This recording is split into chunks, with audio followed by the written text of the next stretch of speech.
You guys certainly had a lot of rock influence, and more so than a lot of other R&B groups, quote unquote.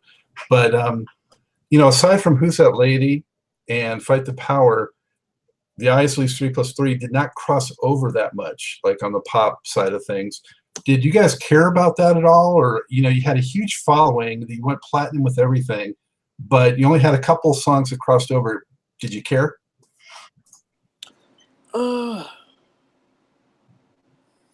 Yes and no. Because we knew that what we were doing was that particular. And, you do a record, this is a 3+3, and here's a record called That Lady, and that's the Isley Brothers.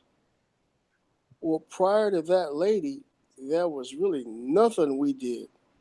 Nothing the Isley Brothers did that sounded like that. And it was hits.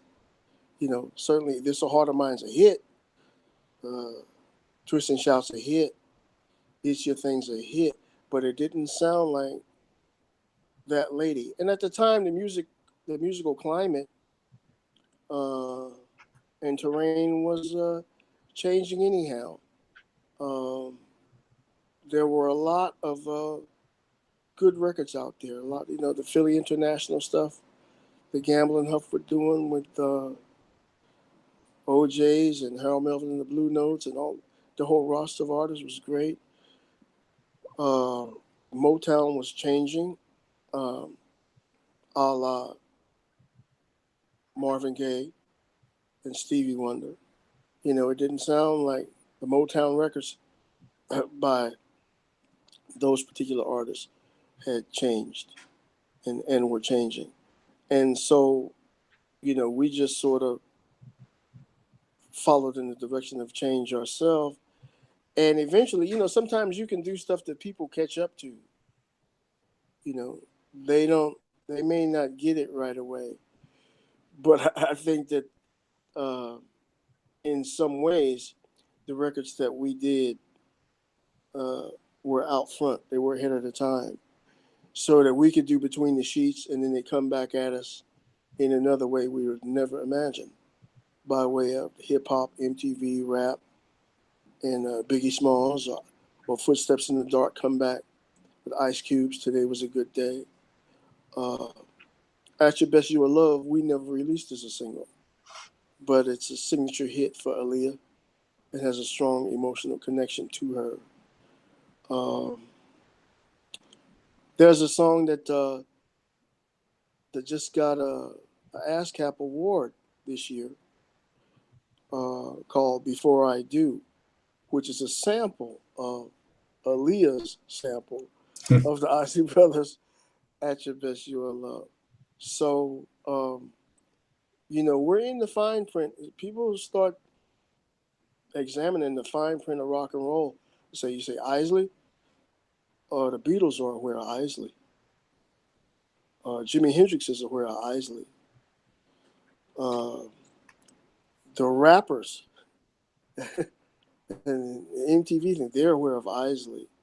And that's without us being, with the rap thing, without us being the featured artist. Some people would hear, I love it when you call me Big Papa. Throw your hands in the air, you're a true player. And they're into Biggie, but it's like Biggie's into Isley. And when you read the fine print, for some people, they find that out. There was a guy that called a radio station in New York when Big Papa was out, and we heard about this top rap station in New York that played chiefly rap, except for three exceptions: Isley Brothers, Earth, Wind and Fire, and Stevie Wonder.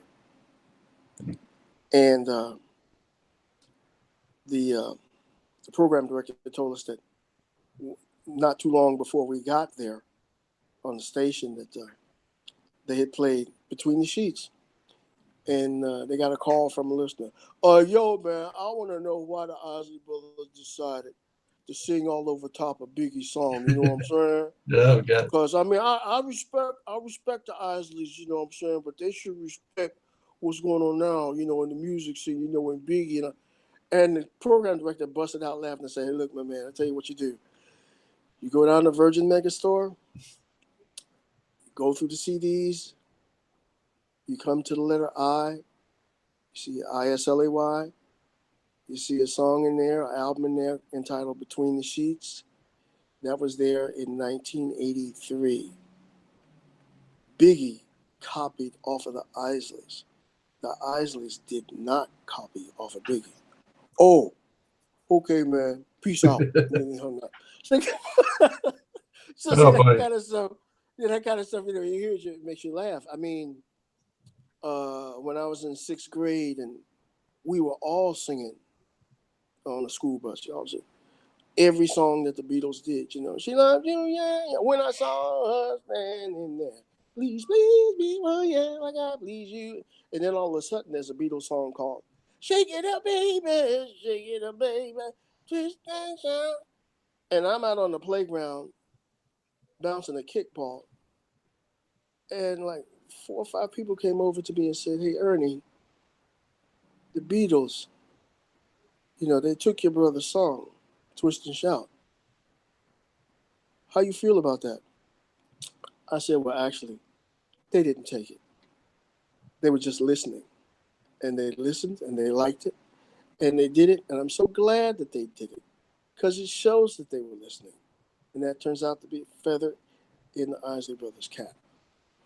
And that's really all that is, you know. And I ran into Paul McCartney in 2011 at the estate, the Perlman Estate in upstate New York. The Perlman family owns Revlon. And Ronald and I had just performed. You know, naturally we try to take all the air out the room. And I'm leaving the stage. And as I'm getting back to my seat, my wife, Tracy, says, Paul McCartney's over there. And I said, where? He's about 3 tables away. So I didn't even really sit down. I weaved through the tables. I got over to where he was. I tapped him on his elbow. He stood up at his full height and gave me a bear hug that damn near cut my breath off. And both of us are talking at the same time. And I said, Paul, you, Ringo, and George and John, you guys are just wonderful. And he said, Ernie, if it were not for the Isley Brothers, the Beatles would still be in Liverpool. And then later on that evening, not too long after that, we were all on stage together doing Twist and Shout. It was the first time that the Isley Brothers and a Beatle, or the Beatles, ever did it together. And it was spectacular. It was Isleys, John Bon Jovi, Richie Sambora, Usher, Jennifer Hudson. And who doesn't know the words of Twist and Shout? That's like Happy Birthday. Yeah. So everybody was singing it in the room, you know. And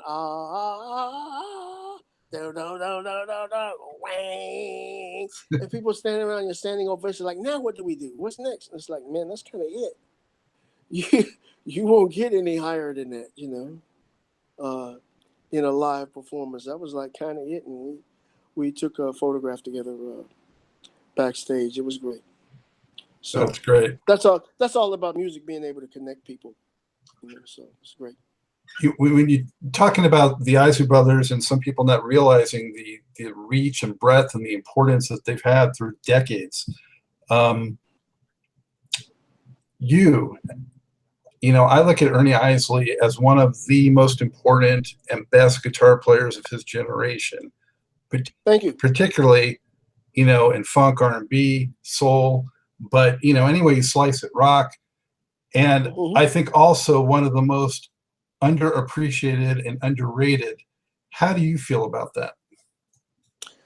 Oh, that's just, you know, that's just people sitting around and you're going, you know, when you start naming names, you're going to call the same names. You're going, you know, you can't help but automatically call the same names. It's almost in some ways programmed that way. You're going to call the same names that are always called. But that does not stop anyone from picking up a guitar and playing. That doesn't stop any. As a matter of fact, I would encourage people, to pick up a guitar and play it. Because you can call the names that you call, but I think a guitarist, I could say Curtis Mayfield, Jose Feliciano, Pat Metheny. Of course, I have to call Carlos Santana because I was just with him in the studio, which was a joy, But you're gonna call the names that you call, but if you make a contribution, if a contribution has been made, I think the folks know it. They know it, and after you want to, call some more names, you realize that you need a bigger table with a whole lot more chairs because there's quite a few people sitting in there, not just, 4 or 5. It's quite a few. And there's an appreciation amongst the musicians. I mean, Richie Sambora after the show, was trying to put my guitar, my Zeal Stratocaster on, white with lavender roses. And, he was like, "What guitar is beautiful." Yeah, thank you. It's my design. It is a Strat. And everybody that sees the guitars are like, "Ernie, guitars are just beautiful. They're flat out beautiful." I'm like, "Thank you." So there's all kind of ways to be heard as well as seen. And, you're making some sort of impact when you can hear, I'll be in a shopping mall or something and hear that lady. Or I'll hear Summer Breeze somewhere or Harvest for the World. So the songs are to this day are still being heard and still being played. And that's a good thing. I got people still to this day asking me, "Man, how did you get that tone? How did you get that sound?" Well, I got it, and it happens to be me. And if you do something and you make your guitar sound like that, that's great, but you sound like me. The challenge is to find your sound, if that's what you're trying to do, and sound like you. So, it's in the end, it turns out to be all good. At the time, in the 70s, were you paying much attention to what some of the other funk players were doing, like Eddie Hazel or and Funkadelic or any of those other guys that were playing at that time? Did you get a chance to play with any of them? Did you pay attention to what they're doing? No, I think, I thought that I knew I wasn't the only guy out there playing, but I knew that the songs that the Isley Brothers were doing and the songs that I was on, it's like, they're very strong and they don't take a backseat to nobody. It's like, listen to the record. It's like, that lady will, yeah. I went to the Fender headquarters in Scottsdale, Arizona, and visiting, and I took my 3 guitars. And in the front, they have this great big FENDER logo on the wall. And they have all of these song titles on the wall around Fender. Next to the giant capital F is that lady. And I was like, they didn't have to do that, but they're listening. That was what you don't look at. If you look at the word Fender on their headquarters wall, you'll see that lady next to the F. Before you see the F, it's like, thank you. So somebody's, you're listening, and you know what it is. So it's like when you do a good record, it's going to stand up over time. And in that way, we've been fortunate and blessed that our music has stood up as well as it has. And I have to thank all the music lovers of the world for that. You referenced Who's That Lady a lot, and for good reason. I just want to mention real quick a few of the other songs that really spotlight your playing. Live It Up, Midnight Sky, But Good to You, Hope You Feel Better, Love, Yes. Climbing Up the Ladder, Yes. Go for Your Guns, Yes. Love Fever, Yes. Say You Will, It was fun. Under the Influence, Wow. Yes. Stone Cold Lover, and Are You Ready? Yeah. Are You Ready, Ernie, is my ringtone. So, how did you decide which tracks you were going to really unleash your six-string fury on? Did you want to do that on more songs and they had to settle you down, or how did you decide that? No, you come up with the song, you come up with the idea, and then you try a lead on it to see whether or not it works. And if you're doing the song on guitar to begin with, then it's a pretty good chance that Voyage to Atlantis will have a lead guitar part, or Climbing Up the Ladder will have a lead guitar part. And see, that's not the only tone either. See, because there's the guitars, say on Footsteps in the Dark. You can, wow. It's a great strumming part. Yeah, that's just another way that the instrument can be played. It's just not flat out lead. With all due respect, there's all kind of ways for it to be played. I was listening the other day, just out of context somewhere. I don't know where I was, but I heard the song by Jimi Hendrix, Little Wing, and it's got a delicacy to it. It's got guitar on it, and he's playing it, but it's a different approach. It's not like Foxy Lady, but it doesn't have to be. It's the way the song is, and certainly, in addition to being able to play, he was able to come up with a lot of original ideas. Very good. Little Wing being one of them. So, and that's in the same way with whatever songs we were doing. We're coming up with the idea, and if it's there, then it's going to work. Somebody told me that the Doobie Brothers did a version of a Need a Little Taste of Love, and I remember hearing it. And they said, man, when you guys came out with Need a Little Taste of Love, which is on the Live It Up album, said, man, we love that because, it's got the guitar thing.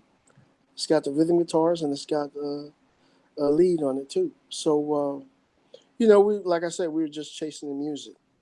And that's why we were able to do the songs that we did, do the records that we did. What was your personal favorite to do? Was it to be in a funk groove, to be soloing away, to be, doing that strumming kind of coloring part, or, what was really it for you? If the song idea is good, and all of them had, all of them that we did had that quality, then at the moment of doing the song, it was something that I liked, and I wanted to play more than one way, so that like that lady has a rhythm guitar on it too, and the rhythm guitar is the first one that you hear, and it's not strumming, it's fingering. You can hear fingering, and then you have the lead on top of that. So I was in a Sam Ash store once. I happened to walk in, and there were these two guys messed around with a guitar, and he was trying to play, I could tell, he was trying to play the rhythm guitar part to that lady. And I walked past him, and I said, hey, man, it's not bad. And I kept walking. And after about to the count of like 4 or 5, they turned around and saw me and said, "Oh my God, I'm sorry, man. I'm sorry." I laughed. I said, man, you want to play it, play it. I'm not mad at you for playing that lady. I'm like, come on. Oh, man, but that's you, man. That's you. I said, hey, man, I'm glad you're doing it. How long you been playing? 7 years or so. Hey, man, trying to get the rhythm part of that lady down, that's good. Because, that's one of the parts. That's one of the signature parts to that song. So it's just as long as they have an appreciation and love for music, in many ways that means there's hope for the world. Because that's what connects everybody. Can you see this? Oh yeah, High Wire. Yeah. So at last in 1990, you finally put out your own record, and I was thrilled. Yeah. And it was everything I ever hoped it would be. Yeah. So to me, this was the strongest Isley's record since the 3+3 stuff. Thank you. It wasn't a huge success, but how'd you feel about it? At the time, Bob Krasnow, rest in peace, was president of Elektra Records, and he pulled me to the side sometime in 1990 when that was out, and he said, Ernie, out of all the records that came out in 1990, all the albums, your record, High Wire, had the best reviews of everybody on this company. And I was like, oh, I didn't know that. He said, you do another record, we promise to not drop the ball. And I laughed a little with that. But, you put out a record and it's there, and, you can be waiting, to be discovered or rediscovered. I know, like, Move Over and Let Me Dance wasn't, it made a lot of noise locally, but not necessarily nationally. And later on, as folks discovered that, the guitar player on Move Over and Let Me Dance is Jimi Hendrix, then everybody went after that record. All the connoisseurs and listening to him play rhythm. And it's like, so your music can always be discovered or rediscovered. And certainly ours is in the category of being discovered and rediscovered, because we're fortunate enough to have that aspect going on. I mean, I've walked in the hotel lobbies and see guys in tuxedos and women in gowns, and get on the elevator with them, and they go up to the 4th floor, and the door open, and I hear, well, you make me want to kick my heels up, and they're dancing out the elevator. I have to laugh. This is like, maybe I should come back down and join them, but, they're having a great time with the song Shout, and that's a wonderful thing for that to be able to happen. The shocking thing to me, Ernie, about your solo record, though, was up until that point, I had no idea that you could sing, and you really did carry it on that. Yeah, well, it's like all of the Isley Brothers can sing. It's just that Ronald Isley has this one-of-a-kind tone and skill and gift. And, I might write Fight the Power, okay? But, hey, he's got to sing it. Whatever I'm writing is like, he's got to sing it, because he's got the instrument that he's got. And we think the world of him. He's so many people have, and Kelly and Rudolph too, so many people have copied their the things that they've done on record when it comes to singing. They use it as a touchstone. I mean, Ronald and Rod Stewart did This So Hard of Mine together. They went #1. And he's the only one. He's truly the only one like that in the business, lead singer. I think he's one of the greatest of all time, really. Yes. The way he is so equally adept at singing the hard stuff, singing the soul stuff, he can sing the phone book, as they say, and he can do it all. All of that with the same instrument. Yeah. The same vocal on It's Your Thing is the same vocalist on Hello, It's Me, or For the Love of You, or Twist and Shout, or Shout. You know, you have a gift and a talent and a skill, and thank God for it. How was it getting inducted into the Rock and Roll Hall of Fame a few years back? Well, actually, I guess now you talked about time going fast. I think it was back in '92. It's been like 25 years now. How was that experience? Coming up 26. Wow. Yeah. How was it? It was kind of fun. It was kind of surreal. I'm sitting at the table. The tables in the Waldorf Astoria were relatively tight, you know, and Marvin. And as another story, Marvin had excused himself to go to the men's room, and as he hears a voice say, "I just love the Isley Brothers." He turns around, it's Johnny Cash. Yeah. Oh my God!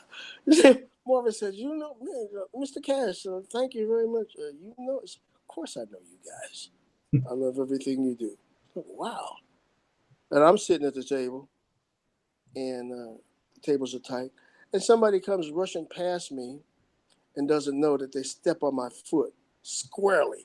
And they kept going. And I turned around and wanted to say, "Hey!" And it turned out it was Billy Joel. And I said, "Billy Joel? Oh, okay, Billy Joel, I can forgive him." It's a pass. Like, where is he going? And I'm like, where is he going in such a hurry? And I looked where he was going, and Christy Brinkley was over there. I said, "I can truly forgive you." So, and we had a chance to play. And the last two songs were, the next to last song was Purple Haze. And I played lead and sang it. And the last song was Shout. And of course, Ronald sang it. You know, I'm getting ready to play. They're going to say, okay, we're going to do Purple Haze. And I saw Neil Young and Johnny Cash and Carlos Santana and B.B. King. Everybody sort of stood back in a line. And I was the only one standing out there. Nobody told me, "You're going to do this." And I was like, oh, okay. So that was fun. I'm out there playing. I had on a tux and I threw the guitar behind my head. And I happened to look down and Kathleen Turner had her mouth wide open. Like, how is this guy doing that? You know, it was fun. It was fun. Wow, it sounds amazing. And one of the last things was in leaving the next day, I was going back in for something, and walking towards me is Mr. B.B. King. And both of us started grinning. And I said, "Man, let me shake your hand and get some of that, what you got to rub off." And he busted it out laughing. That was, wow. You know, because that kind of thing, if the guys in study hall could have seen me, they'd be amazed. Did he have Lucille with him? Yes. Because I don't think I've ever seen him without Lucille. Yeah, he had his guitar with him. And I think I might have had mine with me. They were both in cases, but, you know, he was walking. I was like, "Man, let me shake your hand. You're just wonderful." He started laughing. And, you know, we shook hands.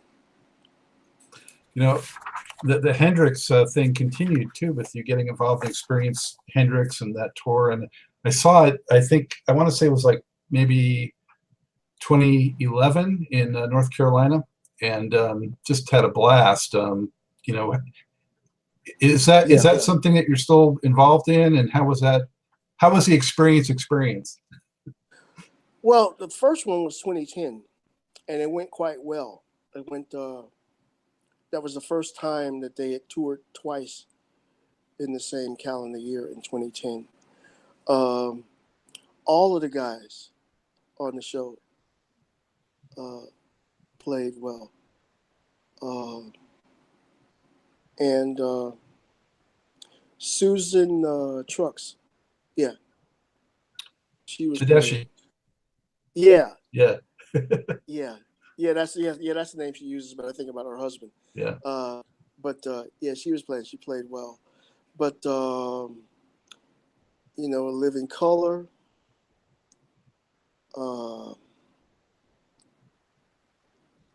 Wow, Kenny. Kenny Wayne.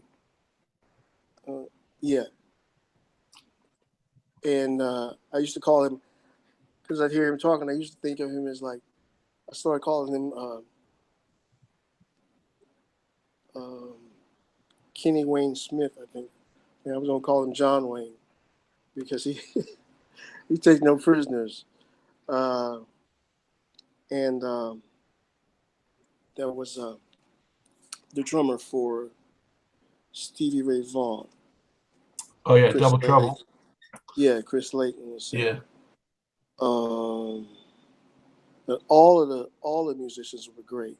They were great, and we all had a chance to acknowledge, a former Isley brother house guest and employee. And when I think about him, I think about the person, because I had a chance to be around the person. The mythology part, and that has its place. But to me, he's always a person, and he always played very well with a lot of feeling. And emotionally, he's my favorite. He's number one. With all due respect to whoever else plays. So that was fun. The fact that his sister Janie was a part of it, that was fun.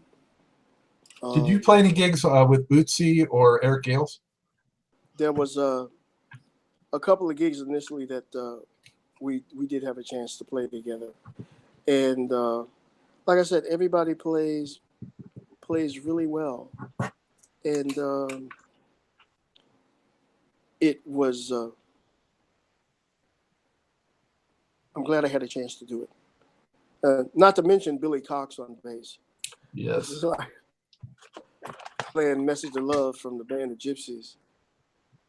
And, the drums are playing and I'm playing and I hear the bass line sound just like the record. And it's because that was the guy on the bass on the record. You got the Gypsy on there. Yeah. The Gypsy. Yeah. Yeah, that was great. I want to show this too, Ernie. Can you see that? It's the live. Seeing two folks. It's the live DVD with you and Ronald. Yeah. Summer Breeze, Grace Hits Live. I remember that. Yeah. Yeah, this is one of the better commercially available videos I've seen of you guys. So I want to recommend that. Yeah. So what's your show like nowadays? What tracks are you doing, and what can they're gonna hear everything from shout, twist and shout, It's Your Thing, This So Hard of Mine, Fight the Power, That Lady, Between the Sheets, Choosy Lover, Atlantis? Down Low and Contagious. They're gonna hear everything. There'll be people sitting out there that came on board. As Ronald says, some of y'all may not.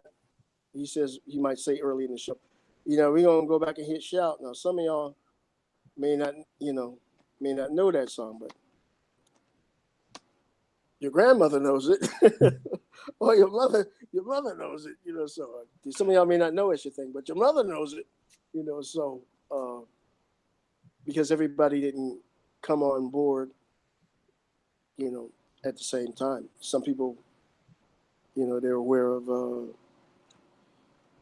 Between the Sheets, but they may not be aware of Twist and Shout. So Isley Brothers did Twist and Shout?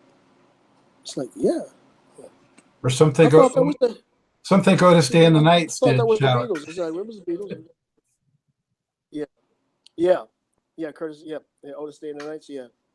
Which I guess because of Animal House and what was the thing with Whoopi Goldberg as a nun? Something Habit. Yes, something like that. But that only means that Shout will live forever, because that's the highlight of whatever they're doing. And that's always a song that everybody can join in on. Maybe one day we'll do that at the halftime at the Super Bowl with people dressed up as like Whoopi Goldberg wears as nuns and wearing togas like John Belushi, and come out to the 50-yard line with American flags. So a little bit softer now. Hey, you got it all formulated. I think. Yeah. See. Yeah, they're ready to revamp that halftime show. I think. Yeah, be one of the most memorable halftime shows ever. You mentioned Santana, and you guys did that record with him last year. That's your most recent recording. Yeah. Yeah. So, what was that experience like? Well, I was in the we were in Las Vegas recording, and I was in the studio playing maybe 15 or 20 minutes in front of the time for the session to start. And I happened to be playing, and he walked in. Carlos Santana walked in, and I said, "Well, I guess I can stop playing now." And we both embraced each other. We both laughed, and my wife took a picture of Carlos and I together. And when you listen to someone that has played the way he has played, and then you have a chance to see him in the flesh like that, it's hard to wipe the grin off your face. I was sometimes when he was playing and we'd be playing together, he'd be playing and I'd be looking at him, and I could feel my face smiling and feel my face grinning. And then he stopped and pointed to me, and I started playing. And then I looked up, and he was grinning. And it's just like a totally, thoroughly enjoyable situation. His band is top of the food chain players. His wife, Cindy Blackman Santana on drums, is like kind of out of here. She's just, drum clinic, the way she plays. Sounds like she's got 8 hands or something back there. Great player, lots of feeling. So it was really kind of indescribable in terms of where you would have appreciation for what was going on, and on everybody's part. How did you decide? How was it decided which parts you would play versus Carlos? I think under the circumstances, usually I would leave that to him. When he was playing in August of '69 on the boards at Woodstock, I had been playing guitar less than a year. And, when I saw the movie and I saw all these, congas and timbales and all this rhythm stuff going on, it's like, who is that guy? Because I knew about Jimi Hendrix, of course. But it's like, Carlos Santana. That guy is he's dangerous. He can go get it, and he's got that percussion and stuff with him. It's like, look out, you know. So I sort of deferred to him, but we had we sometimes we would be playing together, and it would be like, well, there was a song we did, "Total Destruction of Your Mind," and it reminded me of the chariot race in Ben-Hur. It was, as far as the guitars were, it's like they were. I mean, it was like, yeah, come on with it, whatever he was playing, whatever I was playing. I was like, man, it was out of here. So which one was Charlton Heston? Well, it wasn't the men; it was the horses. Yeah. So it was like, he's running it. What he's playing, he's got horses running. What I'm playing, I got horses running, and the horses, are running together, and it was like, yeah, if you have an appreciation for it. We even did a couple of gigs with him, guest appearances, and I could see, when I would walk out there, there'd be guitar players like, wait a minute. We know Carlos is on stage, but that's Ernie Isley out there with him. I was like, wow. And they'd move closer to the stage. There was even times where he was playing something and he showed up here in St. Louis and we dropped in unannounced and came out there on stage and did a couple of songs from the Power of Peace CD. And then we came back at the end in terms of the encore, and whatever they were playing morphed into It's Your Thing, which was sensational. So, I'd like to hear that. Spontaneously, with all the percussion and stuff going, and it morphed into it, and, Ronald was singing. It's sensational. It's out of here. Yeah. When was the last time you found yourself behind a drum kit? That's a good question.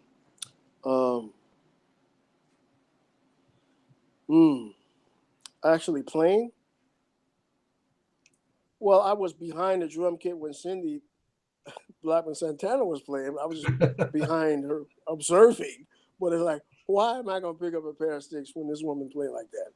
I can't hang with this girl. I told her, I said, Cindy, drums is my first instrument, And seeing as drums are my first instrument, the way you play, I should be laying on my stomach, prostrate, in front of your drum kit. She just busted out laughing because you, girl, you're that good. You're wow, you're that good.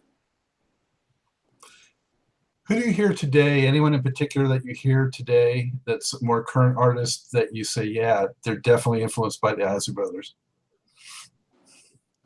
They're definitely influenced by the Isley Brothers, by Ronald or by yourself, or oh well, quite frankly,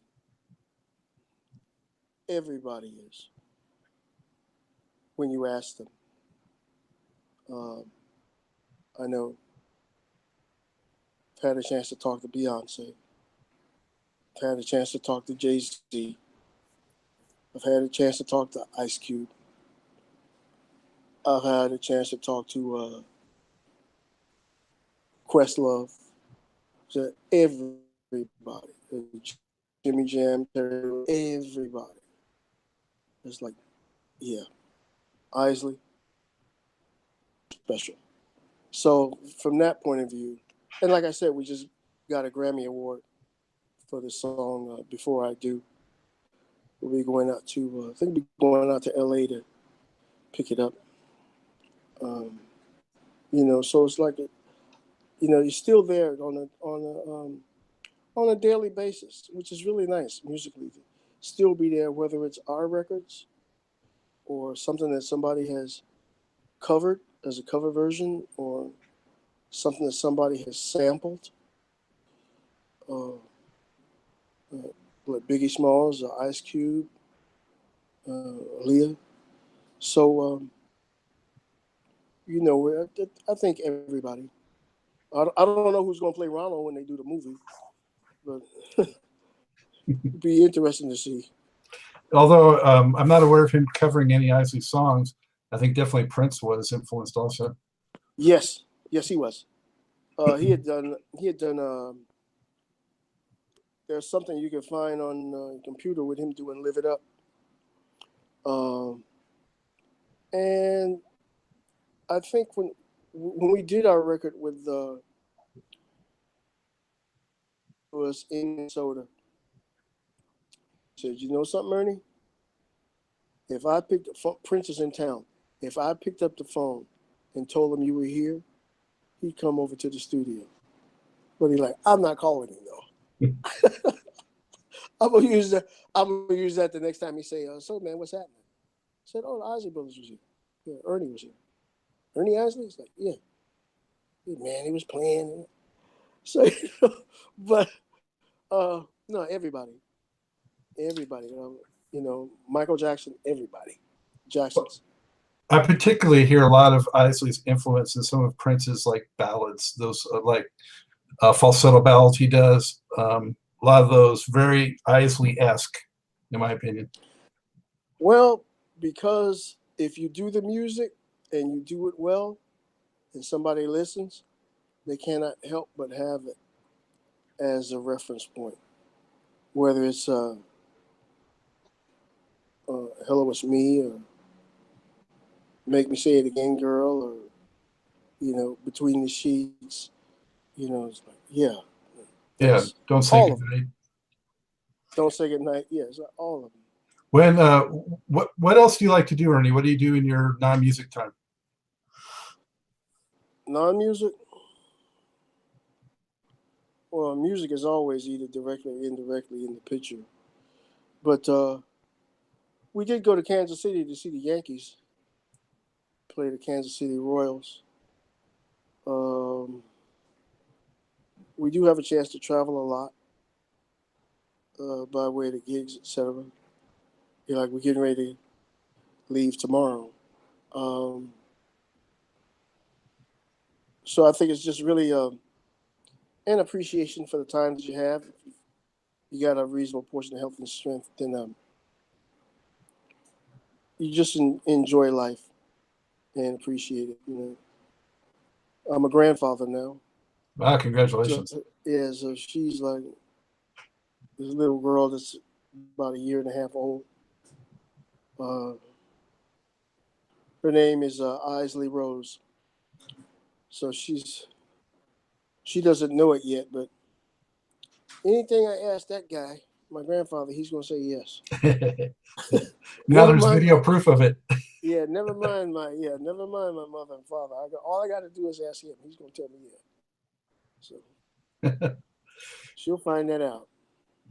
Ernie, I'm so appreciative of you spending the time with me today. Is there any final, message that you'd like to get out to the fans, to the public, and just how much tell the fans, all of them, how much we appreciate their support of us and our music, and how much we enjoy performing live for them. That's about as close to, at this point, it's about as close to having your cake and eating it too. That's really a wonderful thing. So thanks to all the fans. Thank you so much for all the great music over all the years. It's going to live on forever. I hope so, man. I hope so.